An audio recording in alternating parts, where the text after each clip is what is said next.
नमस्कार, मी प्रणिता बोरसे. आपण पाहत आहात TV9 मराठी आणि बुलेटिनच्या सुरुवातीला एक महत्त्वाची बातमी. 16 फिक्सरांना फडणवीसांकडून ब्रेक. राऊतांकडून त्यांचं अभिनंदन करण्यात आलंय. सर्व फिक्सर OSDंना रोखल्याबद्दल फडणवीसांचं अभिनंदन असं राऊतांनी म्हटलंय. 13 शिंदेंचे तर 3 अजित पवारांचे फिक्सर असल्याचा राऊतांनी आरोप केलाय. मंत्रालयातील OSDंवरून संजय राऊतांनी हे आरोप केलेत. माझ्याकडे सगळी नावं असल्याचा दावा देखील राऊत करतायत. पण ह्या सगळ्यांचे जे फिक्सर PA आणि OSD होते त्यांना रोखल्याबद्दल आणि महाराष्ट्राचं संभाव्य नुकसान टाळल्याबद्दल मी माननीय मुख्यमंत्री देवेंद्र फडणवीस यांचं अभिनंदन करतो. अत्यंत कठोर निर्णय ते घेत आहेत.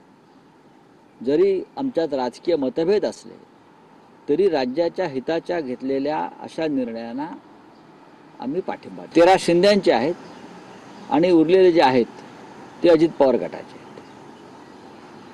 आता मी मागे म्हणलं की अजित पवार जे आहेत यांना त्यांच्या मर्यादा माहीत आहेत. मुख्यमंत्र्यांच्या जे अधिकार आहेत त्याचं ते पालन करतात. मला पाहिजे ती नावं पाठवा, पण त्या नावांमध्ये कुठल्या ना कुठला आरोप त्यांच्यावर आहे, कुठली ना कुठली चौकशी चाललेली आहे किंवा मंत्रालयामध्ये त्यांच्याबद्दल परसेप्शन हे फिक्सरचं आहे. कोणी नाराज झालं तरीही मी अशाला मान्यता देणार नाही.